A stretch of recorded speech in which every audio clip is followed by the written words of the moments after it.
Dernier hommage à Togbi Adoboli Gassou, chef traditionnel et membre de la Cour constitutionnelle. Ce samedi, parents, amis et collègues et surtout le chef de l'État ont pris part au culte d'enterrement de l'illustre disparu dans son village natal. Les petites et moyennes entreprises et industries jouent un rôle non négligeable dans l'essor de l'économie togolaise, mais ces dernières années, elles peinent à jouer leur partition. Pourquoi et comment y remédier? Les réponses tout de suite dans ce journal. Et puis les manifestants burundais ont observé une trêve dans leurs revendications ce samedi. Mais pendant ce temps, la campagne électorale, elle, bat toujours son plein. Voilà pour les titres de cette édition. Bonsoir à toutes et à tous. Un dernier hommage a été rendu ce samedi à Togbi Amegan Yao David Adoboli Gassou 4, membre de la Cour constitutionnelle décédé en mars dernier. Et le culte d'enterrement a été rehaussé ce samedi donc par la présence du chef de l'État. Nous reviendrons plus en détail sur ce dernier hommage dans le courant de cette édition. Cette semaine, les opérateurs économiques de la préfecture de Zir ont reçu la visite de l'équipe du concept mercredi de l'entrepreneur, aller les entretenir sur la gestion de la trésorerie dans les PME-PMI. Une initiative de l'Agence nationale de promotion et de garantie de financement des petites et moyennes entreprises et industries. Pour cette session, il était question de donner aux entrepreneurs les guides dans le choix des méthodes de gestion de leur trésorerie pour une meilleure rentabilité de leurs entreprises. Et au Togo, les PME-PMI constituent le fer de lance de la création de richesses. Et leur rapport au PIB n'est pas négligeable. Mais malgré leur dynamisme, elles peinent à booster l'économie. Principale cause, les difficultés à accéder au financement. Comment l'expliquer et quelles sont les stratégies adoptées pour un revirement de situation? Élément de réponse dans ce premier dossier de Esther Laclé. Les petites et moyennes entreprises, petites et moyennes industries constituent aujourd'hui la base du tissu économique du Togo. Elles participent de manière significative à la croissance économique, à la création d'emplois et à la cohésion sociale. Le secteur des PME-PMI est la deuxième composante de la couche sociale en termes de contribution au PIB. Cependant, malgré la croissance économique et la création des conditions pour favoriser et sécuriser les investissements, le secteur est encore à la traîne. Lorsque vous vous adressez à une institution financière pour obtenir des crédits, le banquier, lui, il est obligé quand même d'étudier votre plan de trésorerie, voir les réalisations qui ont été faites par rapport aux prévisions. Mais le problème qui se pose, c'est que très souvent, ces entreprises ne détiennent même pas ce document, ne savent même pas élaborer ce document. Donc, ne savent pas comment exploiter le plan de trésorerie. Ce qui fait qu'il y a un décalage total entre le plan de trésorerie et les mouvements qui sont reçus sur le compte courant de l'entreprise. Cela ne rassure pas le banquier. Et il y a aussi d'autres phénomènes. Et le problème, c'est que très souvent, on constate qu'il y a des confusions. Les chefs d'entreprise confondent par exemple le bénéfice et la trésorerie. Ils pensent qu'à partir du moment où le compte de résultat a dégagé un résultat positif, un bénéfice, c'est en même temps la trésorerie. Ils commencent déjà à mener un train de vie qui en réalité ne rentre même pas dans le cadre des activités de cette entreprise. C'est pour cela que les banquiers sont réticents. L'accès des PME-PMI au financement est donc un problème récurrent car le système bancaire classique reste confiné dans des secteurs économiques spécifiques. C'est quand même des secteurs à risque, notamment les start-up. Vous reconnaissez que les institutions financières ne sont pas très à l'aise lorsqu'elles on leur fait une demande de financer une PME-PMI, celle qui démarre. Donc l'État ayant su ça, ce problème qui existe, aujourd'hui l'État fait beaucoup d'efforts. L'État a mis en place beaucoup de structures pour aider nos PME-PMI en fonction de leurs besoins. Et en fonction de ces besoins maintenant, elle va se diriger vers la structure la plus appropriée si la banque refuse de le faire le financement. Au rang de ces structures, nous avons le FNFI qui finance 30 000 jusqu'à 300 000. Nous avons l'ANADEB, le PRADEB, le FAEJ qui va jusqu'à 2,5 millions. Et au-delà du FAEJ, nous avons l'NPGF qui fait financer jusqu'à 50 millions et plus. Donc il y a beaucoup de structures qui sont mises en place par l'État pour aider les PME et PMI à se financer. Le gouvernement togolais s'investit donc pour un secteur privé performant, raison pour laquelle il s'est doté d'un code des investissements et d'une charte des PME-PMI adoptée en décembre 2009. Objectif, améliorer le climat des affaires et rendre plus attractif l'environnement des textes et institutions qui régissent le secteur. Par contre, l'amélioration de l'accès au financement de ces entreprises ne peut être l'œuvre exclusive de l'État. Toutes les structures d'appui, notamment les banques, doivent pouvoir dédier une partie de leurs ressources à soutenir l'entrepreneuriat et notamment l'économie de proximité. Nous vous évoquions dans nos précédentes éditions les nombreuses mutations intervenues dans le quotidien des populations togolaises bénéficiaires de bon nombre d'initiatives de développement mises en route par le gouvernement. Dans le reportage qui va suivre, vous verrez comment, en quelques mois, la vie des habitants de villages des régions des savanes et de la Kara a complètement changé. Ceci grâce à une case de santé et à une école. C'est une enquête à découvrir dans le prochain numéro du magazine Togo en marche. Mais ce soir, nous vous en proposons un extrait. Pierre Support. Une localité dans la région des Savanes. Il y a 2 mois, cette unité de soins périphériques a été ouverte au grand bonheur des populations d'ici. Et depuis, l'affluence est au rendez-vous.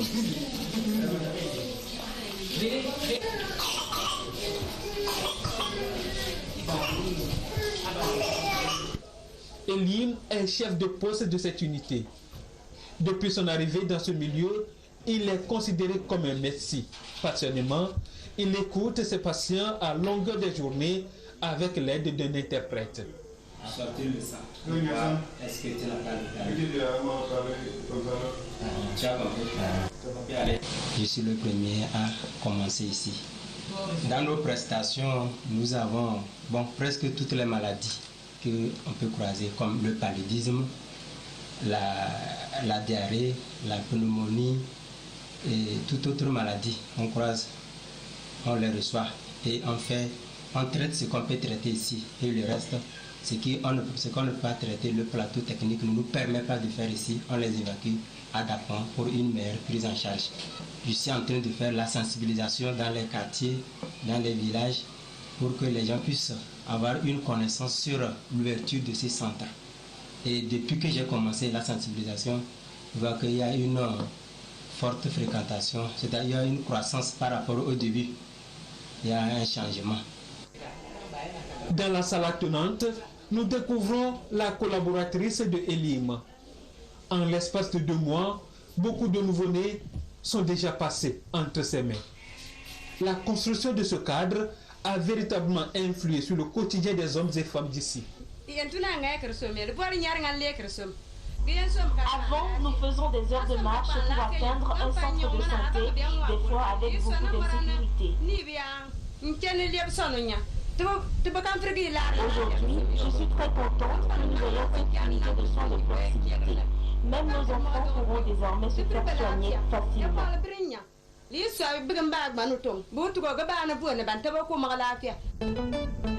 Les ouvrages sont réalisés suivant les priorités des besoins exprimés par les communautés. À Bohou, dans la Kara, c'est un bâtiment scolaire qui vient redonner le goût de l'école aux apprenants ainsi qu'à leurs enseignants.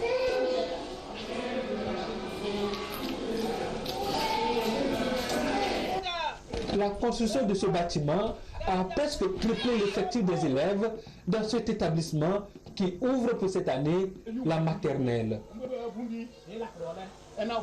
Les enfants travaillent maintenant à l'aise. La pluie ne gêne pas, le vent ne gêne pas, les rayons du soleil aussi, ça ne gêne pas. Les actions de l'ANADEB ne s'arrêtent pas seulement dans les milieux ruraux. Près de 40 bâtiments scolaires ont été construits entre 2012 et 2014 à travers le pays.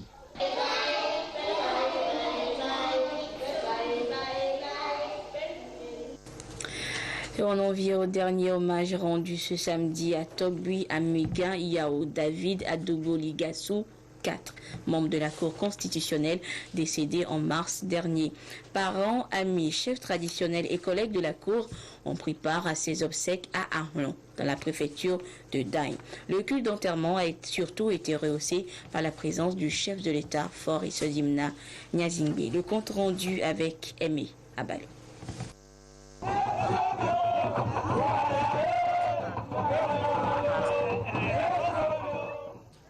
Le Togo pleure l'un de ses fils. Togbi Yao David Adoboligassou IV est passé de vie à trépas le 12 mars dernier. Et au-delà du message de condoléances qu'il a adressé à la famille éplorée, le chef de l'État a participé ce jour aux obsèques. Une cérémonie à la fois traditionnelle, chrétienne et républicaine.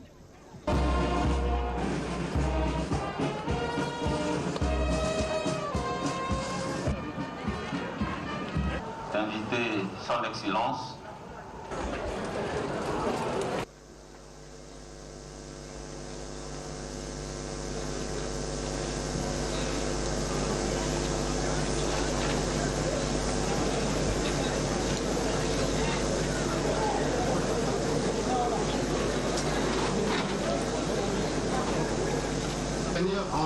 Si ton départ au royaume dont on ne revient dépendait de nous, tes collègues, ceux avec qui plus d'un septennat pouvoir a été donné de dire dans ce pays ce qui fait loi, nous aurions rendu non un avis pour ne pas te laisser la liberté de le respecter, mais plutôt une décision pour t'obliger à retarder ce voyage de l'au-delà. Message de désolation prononcé à l'occasion par le président de la Cour constitutionnelle, impuissant devant cette triste séparation avec ce collègue si dévoué, si sage et si valeureux. Permettez-moi, mesdames et messieurs, de partager avec vous toute la richesse qu'il avait en lui et dont j'ai pu m'en rendre compte en ma qualité de président de la Cour constitutionnelle du Togo. Premièrement, dans sa courte et exemplaire vie passée à la Cour, il n'a jamais persisté dans la haine de l'autre, connu ou non connu. Il a échappé au repli égoïste et n'a jamais pratiqué la violence verbale ou physique, ni cédé à l'incompréhension répulsive vis-à-vis de son prochain. Deuxième constatation. Lors de nos assemblées, c'est-à-dire de nos travaux hebdomadaires, lorsqu'il lui advient de prendre la parole, c'était un plaisir à l'écouter. Il donnait ses opinions avec autorité suffisante et le recul tactique nécessaire pour emporter la conviction de ses pairs. Incontestablement, sa voix et sa présence nous manqueront au cours de nos audiences. Oui, cher Gassou, toi qui as consacré ta vie au service des autres, à dire le droit coutumier et le droit moderne dans ce qu'il recèle de vrai, de juste, de libre et de beau. Adieu. Adieu. Sache que si le corps périt, ce qui demeure éternellement, c'est l'action bonne et généreuse accomplie au bénéfice de ta famille, au bénéfice de sa famille et de son pays. Également membre de la Commission nationale de lutte contre la prolifération des armes légères et de petit calibre, l'engagement de Togbi Gassou IV pour la patrie lui a valu d'être décoré chevalier de l'Ordre national du Mono en 1991, puis officier du même ordre en l'an 2000. Il va cruellement manquer aussi au sec des vénérés chefs traditionnels du Togo, dont il était jusque-là le secrétaire général. Je tiens tout particulièrement et personnellement à vous exprimer ma profonde gratitude à vous, Monsieur le Président de la République, pour toute l'attention particulière que vous avez réservée à la famille Gassou dès que vous avez appris la triste nouvelle. Monsieur le Président de la République, vous auriez pu vous remettre sur la lettre de condoléances que vous avez adressée à la famille éplorée, mais vous avez décidé de vous déplacer personnellement pour assister aux derniers obsèques. C'est là la grande surprise pour les chefs traditionnels à la place que vous réservez à cette institution. Togui Gassou 4, tu as été pour moi plus qu'un ami, un frère et un fidèle compagnon. Nous sommes venus te rendre notre dernier hommage. Sache que ton nom est désormais inscrit dans la lignée des chefs traditionnels de notre pays. Repose en paix et que la terre te soit chère. La communauté d'Arlon est meurtrie jusqu'au fond de son âme. Un seul être vous quitte et le monde est dépeuplé, dira le porte-parole des cadres de la préfecture de Dagny, qui déplore la disparition de Togui Gassou IV, une référence, une source d'inspiration pour les jeunes. Le roi est mort, mais vive le roi à travers ses bonnes œuvres qui survivront à travers les âges, de génération en génération. Un grand chef s'en est allé, mais sa mémoire restera. Que cela soit un réconfort à tous ceux qui le pleurent aujourd'hui, que nous entourons de notre affection et dont nous partageons la profonde peine. Souvenons-nous de la vie de Togui Amégan David, à Doboli Gassou IV. Soyons à la hauteur de son courage.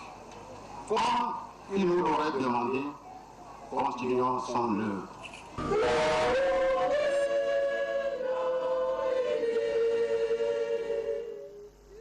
Le défunt était un fervent croyant, fils du premier chrétien baptisé à Arlon.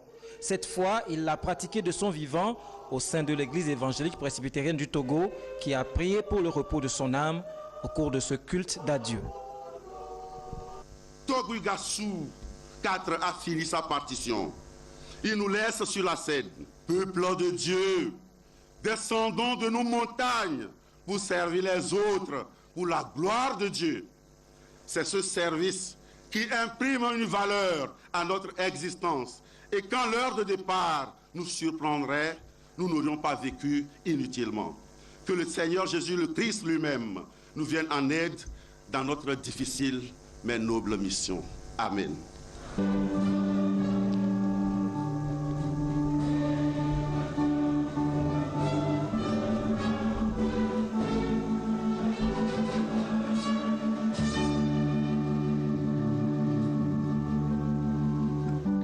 Après ce culte funèbre, Togui Gassou IV a été inhumé dans la stricte intimité familiale.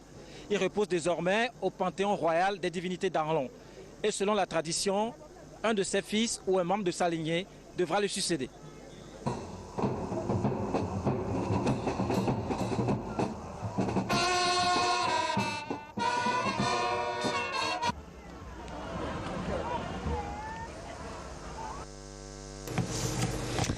Autre actualité, Orabank fête ses 10 ans cette année. Les festivités ont démarré depuis quelques jours et le volet social a permis de doter le centre de santé des Étoiles d'un échographe, un appareil moderne que les tout premiers patients ont expérimenté sur place. Esther Laclé. Indou Lawani est l'une des toutes premières patientes à expérimenter la qualité de cet échographe. Un chariot muni de 2 sondes, gracieusement offert par Orabank à la maternité du centre de santé du quartier des Étoiles. L'institution financière, à travers ce geste, veut renforcer les capacités de prestation du dit centre conformément à son agenda social. Cet appareil est arrivé à point nommé, puisque en dehors des examens classiques d'échographie, qui sont celles de l'échographie abdominale et pelvienne, cet appareil nous permettra de faire en plus les échographies abdominales. Bon, à savoir en plus les échographies de la prostate et autres. Donc, parce qu'il est un appareil très performant qui peut nous permettre de poser des diagnostics très pointus, précoces, afin d'éviter un problème qui est celui de la santé de la reproduction, celui du décès de la mère et de l'enfant. La santé de la mère et de l'enfant est l'une des préoccupations de l'État togolais qui a initié la Karma en 2010, ce qui depuis lors permet de réduire considérablement le taux de décès maternel et infantile. Cette remise vient donc renforcer ce qui est déjà mis en œuvre pour améliorer la prise en charge des femmes, des enfants et des nouveau-nés. Par ce don symbolique d'un échographe, je crois que nous allons pouvoir aider le centre de santé ici à donner des soins de meilleure qualité, peut-être détecter des problèmes avant la naissance de l'enfant pour pouvoir traiter la maman et s'assurer que l'enfant naît dans de bonnes conditions. Nous célébrons nos 10 ans d'existence sur le marché togolais. Ça a été petit à petit une réussite qui nous place maintenant en première position sur ce marché parmi toutes les banques du Togo. Et je crois qu'il est normal de remercier ceux qui ont contribué, ceux qui nous ont aidés et de rendre à la communauté dans laquelle nous vivons un petit peu de ce qu'elle nous a apporté. La joie de l'anniversaire, c'est aussi dans l'échange. Ça n'est pas de fêter tout seul entre nous, les agents d'Orabank, mais c'est aussi de partager cette joie et de pouvoir aider les autres. Ce don s'inscrit donc dans les festivités du jubilé des temps d'Orabank. 10 ans ponctués d'innovation avec un réseau de 33 agences, une gamme variée de produits et services, différents projets exécutés et de bonnes perspectives. En tant qu'entreprise citoyenne, la banque entend œuvrer davantage dans les projets sociaux pour donner plus de sourire aux populations à l'image de la joie qu'exprime ce personnel soignant heureux d'accueillir ce nouveau matériel qui facilitera ses prestations. Hors du Togo, dans une nouvelle escalade de violence, 3 personnes ont été tuées par des jets d'au moins 2 grenades hier vendredi dans la capitale burundaise. Mais ce samedi, une trêve a été observée dans les manifestations contre un 3e mandat du président Pierre Nkurunziza. Et malgré ce contexte de violence, la campagne électorale pour les élections de juin bat son plein avec le parti au pouvoir. Pour trouver une trace de la campagne électorale, il faut prendre la route, traverser les terres agricoles, croiser les réalités du monde rural, loin des coups de feu de Bujumbura. Et voici un autre Burundi, celui du parti au pouvoir. Un meeting de campagne dans une province où le président du CNDD-FDD est attendu comme le Messie. Pascal Nyabenda est venu inaugurer le nouveau siège du parti. Le bras droit politique du président Nkurunziza n'est pas atteint par les soubresauts de son pays. Mais où sont les partis d'opposition dans la campagne? Les partis d'opposition, justement, ils ont leur stratégie de travailler. Et on parle de répression ou d'insécurité. Qu'est-ce que vous en pensez, vous? Est-ce que vous avez été inquiété? Il y a la sécurité dans plus de 99% du territoire du Burundi. Donc pour vous, c'est une campagne normale? Les élections sont possibles dans tout le pays. À grands coups d'hymne et de chants, le parti emplit de joie le stade de Buganda. Comme si de rien n'était, la grande machine électorale du CNDD-FDD s'est mise en marche. Ici, à l'intérieur du pays, toute la population semble acquise au parti au pouvoir du président Nkurunziza.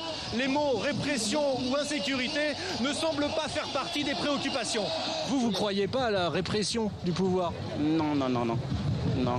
Ça n'existe pas pour vous? Non, ça n'existe pas. Il n'y a personne qui est chassé. Mais nous n'avons pas vu d'autres formations faire campagne. Les histoires burundaises sont plutôt celles d'hommes politiques entravés. Ce qui m'empêche de faire campagne, c'est que depuis un certain temps, moi je suis sur la liste des candidats à la mort. Aujourd'hui, quand les immonés sont un peu partout, déjà, quand je quitte chez moi, je vérifie s'il n'y a pas des gens qui sont derrière moi qui me poursuivent. Et parfois je loge chez moi, parfois je ne loge pas chez moi. Ce député dit vivre sous protection jour et nuit. Les observateurs internationaux constatent eux aussi ces dérives. Mais jusqu'à ce jour, le pouvoir et la commission électorale ne changent pas de direction. Les médias, vous êtes là. Le décret portant ouverture de la campagne électorale est signé. Les électeurs sont là. Je ne vois pas d'autres messages qu'on peut donner. Mais vous dites que les médias sont là, la plupart ont été brûlés, que les électeurs sont là, la plupart sont réfugiés. Oui, mais vous êtes là, vous êtes des médias. Donc ça suffit? Oui, en tout cas, ce sont les mêmes conditions que tous les Burundais travaillent. Les élections restent donc au calendrier burundais, malgré près de 30 morts en un mois et plus de 100 000 réfugiés. Et ce samedi, des voix se sont élevées dans près de 50 pays du monde contre les OGM. Parmi ces populations en colère, celle du Burkina Faso, pays pionnier en Afrique de l'Ouest pour ces fameux organismes génétiquement modifiés. Une décision qui pèse négativement sur les productions du pays. Regardez. Les OGM sont officiellement au Burkina Faso. Ils sont présents dans le coton. Le pays est le premier producteur en Afrique et près de 80% du coton burkinabé est OGM. Mais les conséquences pour les paysans sont parfois désastreuses, détérioration des sols et des rendements pas à la hauteur. Le prix du coton burkinabé a baissé parce que la qualité du coton OGM a porté un coup sur la qualité de la fibre du coton burkinabé qui était vraiment parmi les meilleurs. Et l'autre élément, c'est que le coton au Burkina, les graines du coton au Burkina sont consommées. Et personne ne maîtrise d'abord les retombées sur le plan de la santé. Le coton aujourd'hui et peut-être demain les céréales, c'est en tout cas la crainte de certains. Qui sont dans les essais du coton BT et du sorgho biofortifié. Et le maïs aussi qui est là, qui attend. Donc vraiment, ce n'est pas quelque chose de bien pour notre pays. Pour contrer les OGM, plusieurs groupements paysans se sont mis à développer l'agroécologie, c'est-à-dire un retour aux méthodes ancestrales. La nature est tellement riche et continue à nous donner aujourd'hui à partir du moment que nous aussi nous savons prendre et si nous savons bien utiliser. L'un des objectifs de la grande marche de ce samedi, demander un moratoire de 10 ans sur les OGM au Burkina Faso. Cette question, pour terminer, vous arrive-t-il de parler et accompagner les paroles de gestes? Eh bien, sachez que vous n'êtes pas un cas isolé. Et les Italiens seraient même passés maîtres dans l'art du gestuel. En Italie, les mains ont la parole. Regardez. De maîtriser le latin, rosa, rosae et toutes les déclinaisons. Il faut aussi savoir gesticuler. Démonstration avec Michele et Giovanni.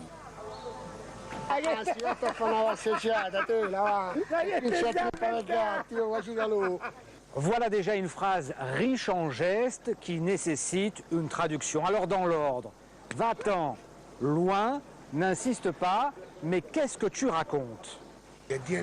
On parle comme ça, c'est dans notre ADN, c'est génétique. C'est comme l'art, la beauté, on a ça dans le sang. C'est super. Qu'est-ce que j'en ai à faire? C'était un plaisir. Des gestes qui ont le sens des mots, il en existe 250 au moins. Isabella Poggi, linguiste, les a recensés.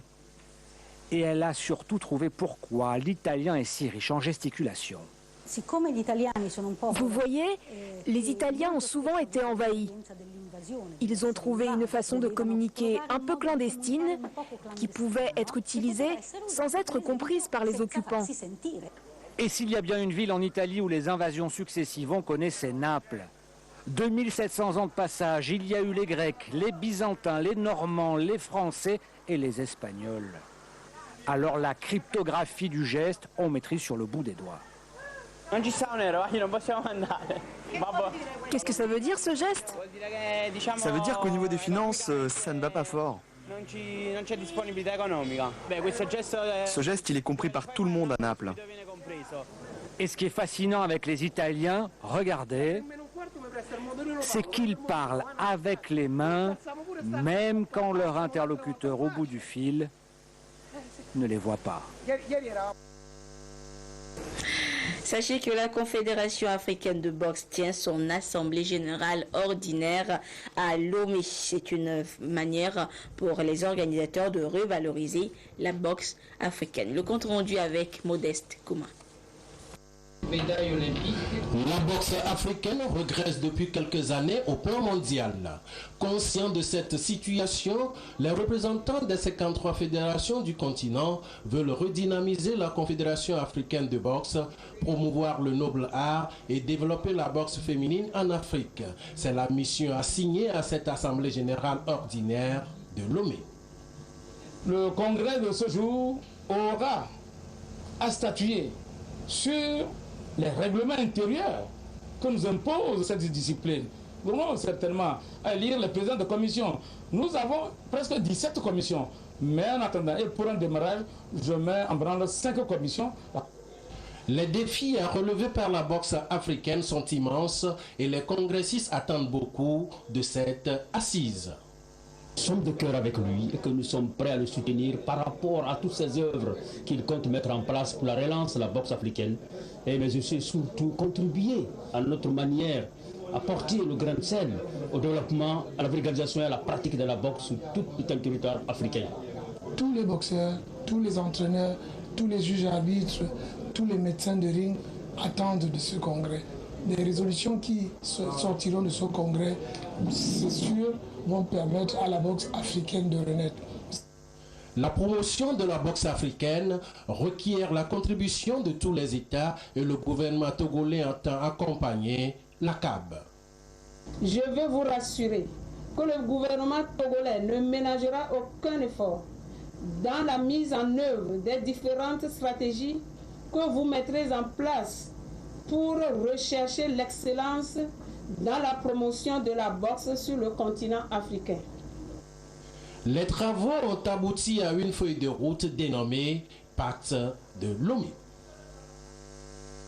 Fin de cette édition. Merci à vous qui l'avez suivi ou que vous soyez grâce à la télévision togolaise. Au revoir.